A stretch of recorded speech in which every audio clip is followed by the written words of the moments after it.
In this week's retrospective, Disk-Kun Me, we shake our heads at offensive sprites and ask ourselves if it was really all a dream. We're continuing our coverage of Yume Kojo Doki Doki Panic, so pull up a magic carpet, pluck a radish, and let's get started, shall we? There's much to say about the conversions for the characters, but it's pretty obvious why Nintendo made the choices they did. What isn't obvious, without really looking past the sprites, is the canon that these changes established.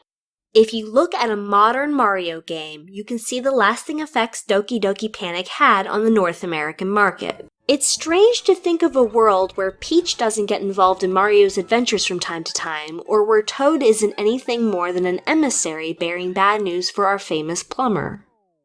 Luigi, Mario's brother? He's seen the most lasting influences. His fluttering, higher jump arch has set him apart from Mario in the series since, making him an effective character for difficult leaps and distances where his brother would otherwise fall short. If not for Doki Doki Panic, it's likely we would not have the rich pantheon of Mario characters and features that we have now. The world could have easily wound up with a two-dimensional character simply fitted to whatever game they were placed in. Thanks to Doki Doki Panic, we live in a timeline where Mario's place of well-balanced skills puts him as the pickup character choice for entries like Mario Kart and Mario Tennis.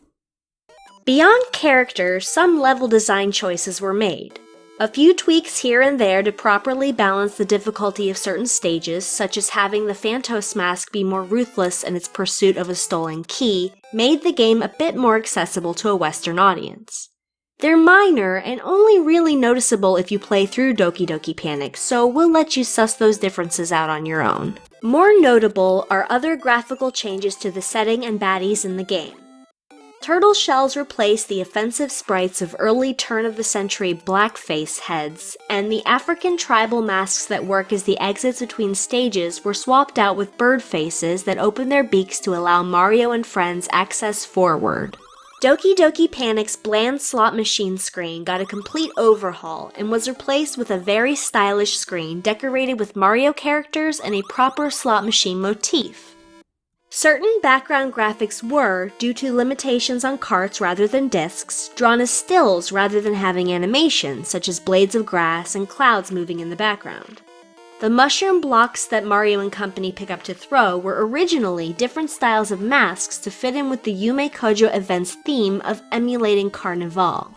Magic lamps plucked by the Arabian characters would be an odd fit for Mario, and by a strange choice were replaced with potion bottles. The large hearts present in Doki Doki Panic were replaced by large mushrooms, and when characters take damage in Super Mario Bros. 2, they shrink to fit the canon of super mushrooms.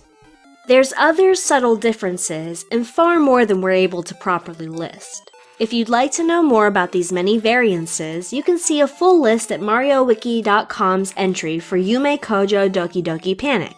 Or, even better, give the game a go yourself. While it isn't commercially available here in the West, there's plenty of copies for the disc system, and they're relatively affordable considering the current cost of most FDS and retro games. Join us next week for another look into the history of Nintendo's disc-based peripheral in our attempt to bring more awareness to this nostalgic add-on with the hope of creating more disc system owners in Season 2's Retrospectives, Disk-Kun Me.